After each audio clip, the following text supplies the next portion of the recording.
Kanika Powell was born on January 31st, 1980. Her mother Judy says that Kanika Powell was a fun, feisty child who grew up to be an ambitious young woman. Indeed, after graduating from Largo High School in Upper Marlboro, Maryland, Kanika decided to enlist in the U.S. Army. Kanika's family doesn't know what made her so determined to join the military, but her strong desire became reality in 2000 when she joined the Army, serving in Korea for several years after enlisting. Throughout her service, Kanika maintained close ties with her family. In 2004, Kanika left the military and returned home to Prince George's County, Maryland, not long after moving back home. She landed a contract position with the Johns Hopkins University Applied Physics in Laurel, Maryland. Since these labs work on homeland security projects, the exact nature of their work is unknown. It was a dream job for Kanika. She had always wanted to work in national security, and she was always excited to start this next chapter of her life. But little did Kanika know her life would eventually take a major toll.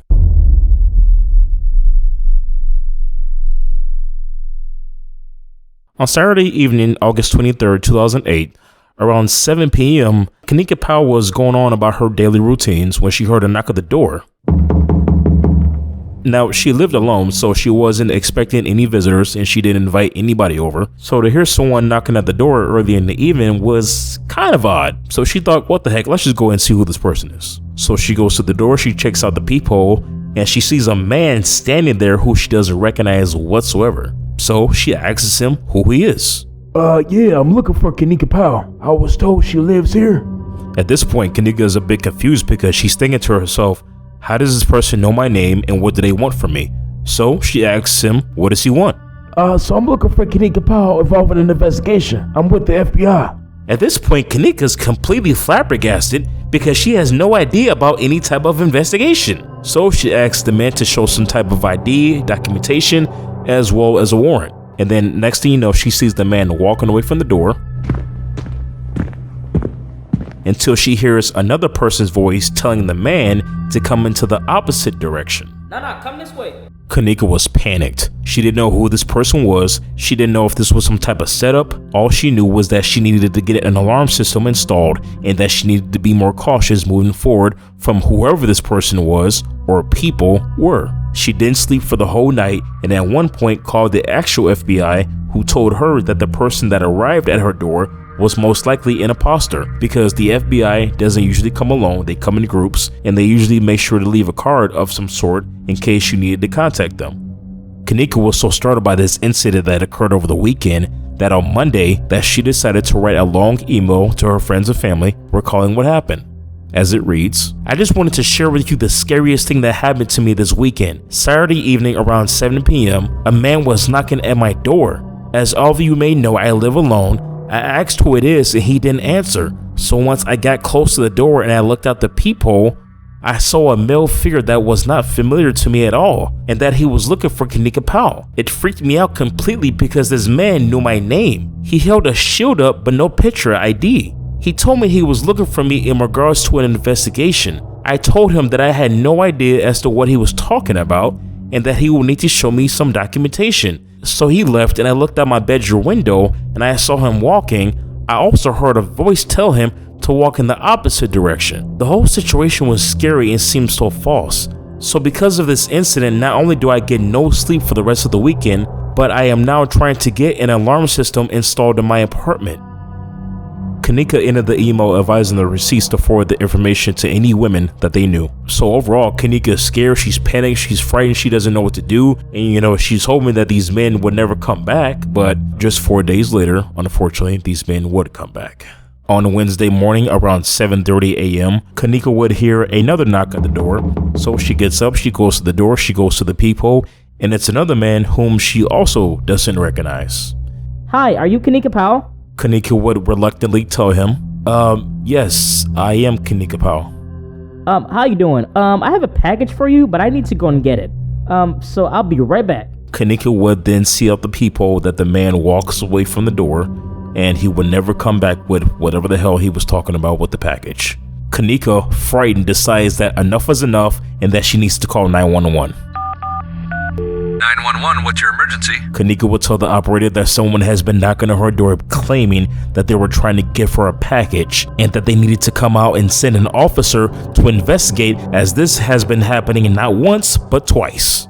Dispatchers would send an officer to investigate, and they would ultimately go around the neighborhood and search for anyone suspicious or that stands out, but nobody stood out and they weren't able to locate anyone. Kanika, not knowing what else to do, calls her mother, and she tells her mother, like, hey, listen, there was another guy at my door, he claimed he had a package, I had to call the police and they couldn't find anything.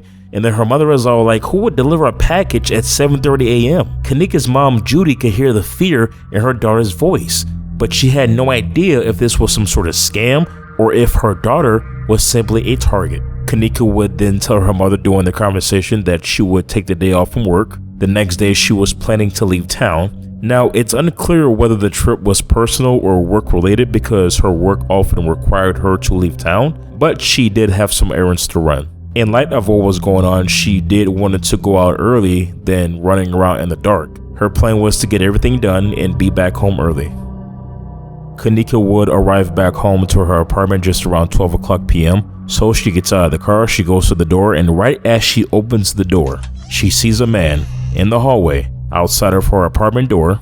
So he takes his gun, he aims it at Kanika, and he fires.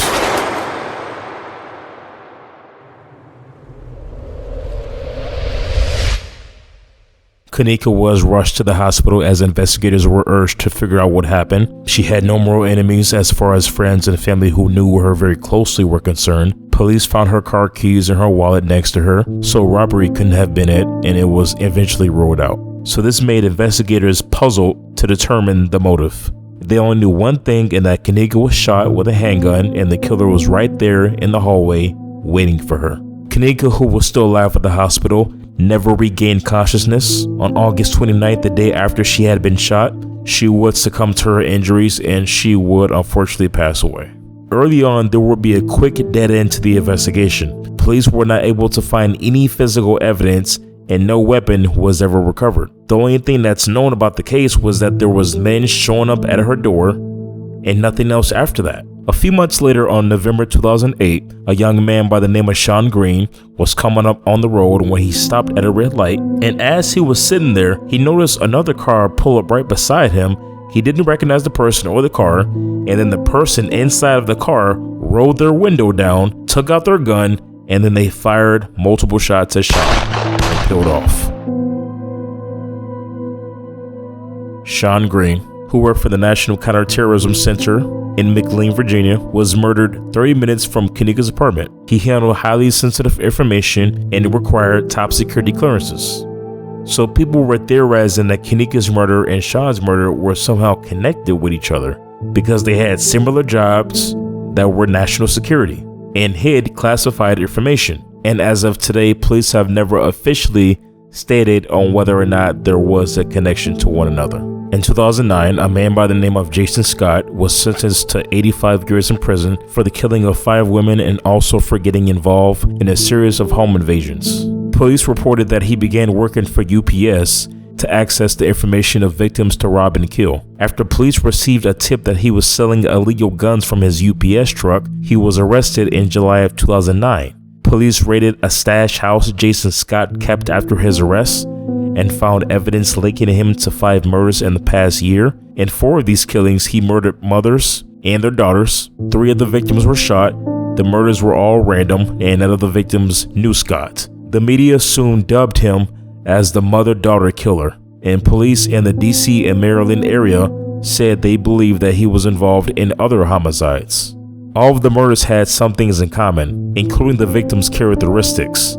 All of them occurred within a 9-month period, during which Kanika was also shot.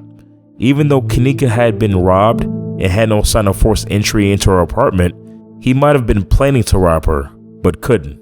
He might have been hindered by the fact that she lived in an apartment building. However, that theory, along with others, is just that, a theory. Kanika's murder has never been linked to Jason Scott, and police have not said whether he is a potential suspect.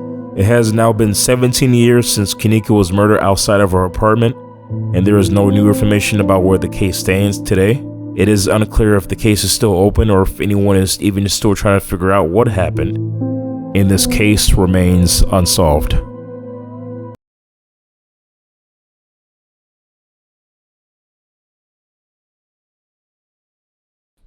While Kanika was well liked and had no enemies, in the weeks before her murder, she started hanging out with some new people, a friend group outside of her normal one. According to her best friend, who did not get to know this new group, the reason for the new friend group was that Kanika started dating a woman, and they had grown very close. According to Kanika's best friend, Kanika was bisexual. She didn't hide it. She was very private about her relationships, and it's not something that she just blasted all over the internet or anything. Both Kanika's mother and her best friend met this woman briefly, and at the time of the relationship and murder, Kanika's mother wasn't aware that Kanika's new partner had a volatile ex-boyfriend.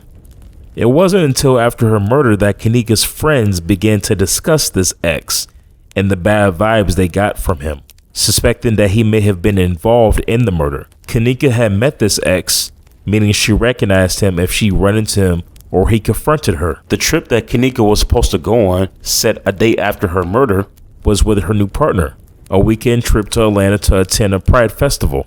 While the first visit from an FBI agent came 5 days before the next, took place on the evening before her murder, and the second took place at 7 a.m. the morning after. She left to run errands after this, returned, and was murdered around 11:50. The increase in frequency of visits and the trip the next day indicated a sense of urgency, almost as though someone felt she needed to be eliminated before the trip could happen. This tracks with the motives of a jealous ex, who might fear that Kanika and her partner might get closer on this trip. One theory that still tracks with the original contract killer theory is that Kanika's murder could have been a contract killer, not a professional style hit by any means, but an amateur doing so on behalf of Kanika's girlfriend's ex. Kanika did not recognize either of the visitors, and based on the reported conversation, the visitors did not recognize her. They just knew her name and where she lived, but needed confirmation that she was Kanika. A description of the FBI agent was provided. Black male dressed in a black hat with black glasses and a North Face jacket, which she noted as odd as the incident occurred in August, when it is typically hot in Maryland. She went to watch him exit from her side window. As she saw him walking toward the rental office, she noticed him carrying what she thought was a folder or envelope. Kanika also advised her rental office of the situation. It seemed as though the path the suspect took was done in a way that dodged cameras, with the instruction to walk the other way, likely being done to avoid seen by the cameras. Kanika's cousin lived in an apartment across the street and also witnessed the first delivery man visit from their apartment. The cousin confirms the description provided by Kanika. A description of the delivery man was also provided. 6 foot tall, African American with facial hair and a beard. He was wearing a short sleeve FedEx shirt, Dickie style shorts, short pants, white socks, and tan Timberland boots. Neither Kanika or her cousin saw a FedEx truck nearby, nor did they see any type of vehicle that the man entered and left the apartment complex in. The delivery man was also different than the FBI agent, but detectives aren't 100% sure of this. Kanika communicated with both from behind a door through a peephole to visitors using disguises. It is possible that one person used 2 different disguises in a way that convinced Kanika that they were 2 different people. In calls to her mother leading up to the murder, after the first FBI agent visit, Kanika reported that every time she come home from work, she finds cigarette butts in the hallway, the exact same type each time, like someone was waiting for her. There were no eyewitnesses to the murder, and she was found by an upstairs neighbor who saw her lay in a pool of blood from below. Neighbors heard her state, "No, no, no," followed by 4 or 5 gunshots in succession. No suspects were seen, and all communications to her mother after each visit. Kanika cannot think of a logical suspect or reason as to why someone was so insistent on speaking to her face to face. She insisted that she hasn't done anything to anyone.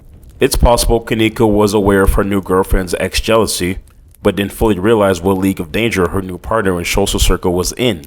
To her, the idea of this person paying a visit to her home that involved elaborate disguises might have been outside the realm of possibility. Both Kanika's mother and best friend offered Kanika to stay at their houses, but she declined. Both felt extremely guilty for not insisting. Kanika's mother and best friend reported that none of Kanika's new crowd reached out or attended her funeral. following the murder. It was almost as if they were non-existent after the murder. Now, I've been following this case for a long time now. This case could have been cut and dry if they had simply looked at the people that were involved in Kanika's life. They couldn't find any DNA evidence, like there were just none at all. And the investigators then stopped to think like, man, maybe we should try and investigate the people in her life. Because in a lot of these cases where people get murdered, the first person they're going to interview is the person's significant other, love interest, whoever. And I do really believe that if they would have interviewed more people that were in her life, definitely could have opened the door for new possibilities. And I think they really dropped the ball with this one. Now, it's not to say that they won't ever figure it out, but I mean, damn, it's been 17 years since this case was open, you know? And what kind of gets to me also was the whole cigarettes, like where they said that she found cigarette butts in the hallway of her apartment. And I'm just thinking to myself, maybe they could have just used that as DNA evidence. You know, I don't know where they missed that little piece of information. You know, and I don't think a lot of this new stuff that's been coming out was originally written into the news stories that was done previously in the early investigation. Maybe it could lead to somewhere, but hopefully it does. And hopefully we can figure something out with this one. Thank you all for watching. I will try to post at least 2 times a week if I can. I would try to post at least 2 times a week with this channel as much as I can. Subscribe to the channel, and thank you.